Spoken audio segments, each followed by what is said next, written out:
There's been a bit of a problem at Granville station. Lloyd, what's the problem here?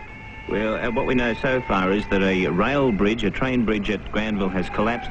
We believe 3 people have been hurt. The police rescue squad are on the way. That's all we know at the moment. One of those days, huh? Meantime, extensive delays at... There's just bodies everywhere. Everywhere.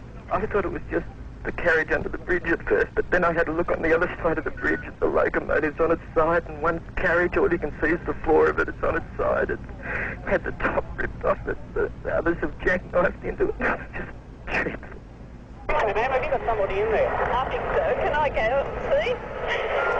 Can I go and see? What makes you think there's somebody in there? Well, it's the 8 o'clock train from Parramatta. Yeah. She always gets that train. Who's that? Jenny. Your daughter? Yes, and she hasn't arrived at work. Can't go down there. All my years as a journalist, I don't think I've ever seen anything quite like it. The carriage, from its normal height, has been compressed to a couple of metres thick. It compressed to a couple of metres thick? Yes, it's just an absolute mess. It's come straight down on a carriage here. Most of the carriage is underneath the bridge here. The news in brief, read by John Logan.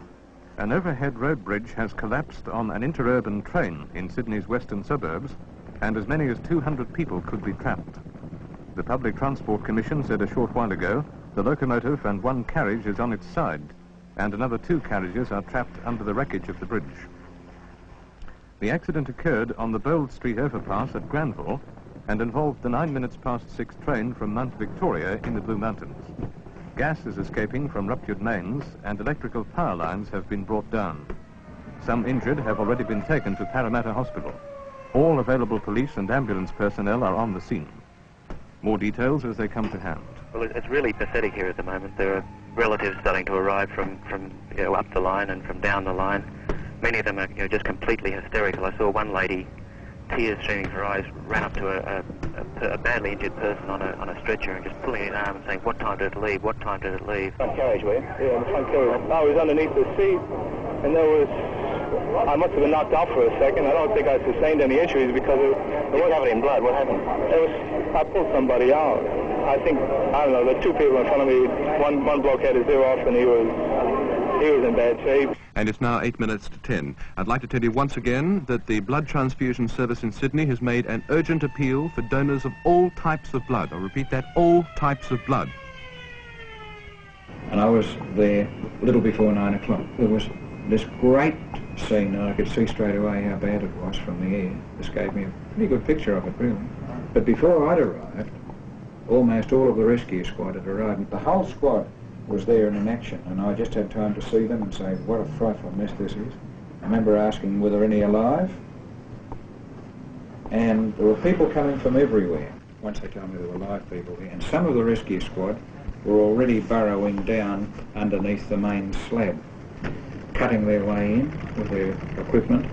Some of them were under there. They don't stand waiting for instructions.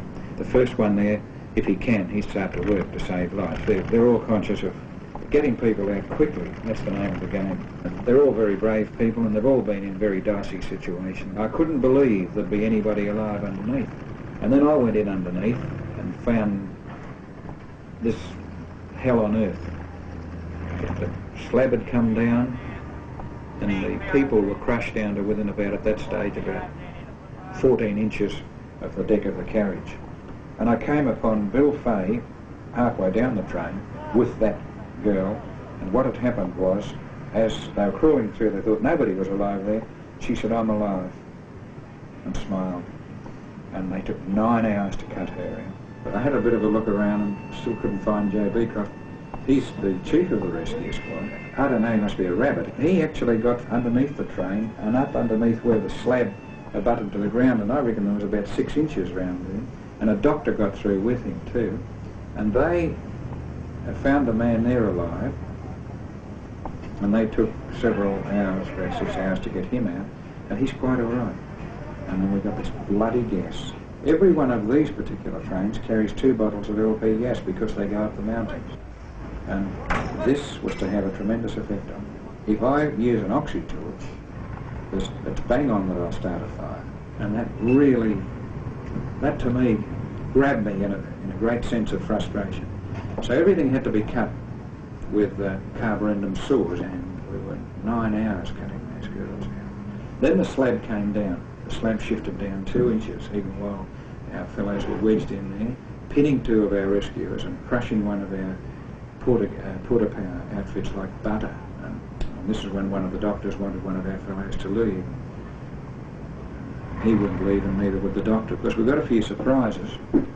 People speaking to us that later died, and an old fellow that said, "Don't worry any more about me," he said, I'm done for. He said, "You rescue the young people." Imagine that, he died. So I couldn't use oxy, and then I started to think, well, the only way is to cut it up with jackhammers and lift it out by slabs. And the moment we did that, we could knock this side of the bridge down.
Here is the national news from the ABC, read by Jeff Soper.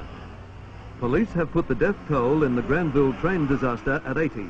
43 men were killed, 36 women and 1 female child. A total of 83 people were injured, some seriously. At this stage, police have released 31 of the names of those killed. Rescue workers at the crash site this afternoon removed the 80th body from the wreckage. Workmen are now attempting to clear the railway line, and 1 track is expected to be open by tomorrow night. An ABC reporter at Granville, Bob Worth, said that when the last body was dragged from the wreckage about 4 o'clock this afternoon, an air of calm settled on the scene. The cranes and compressors used to lift the concrete bridge support from the wreckage stopped, and several hundred policemen formed up alongside the railway line in neat rows in the hot sun. Oh, yeah.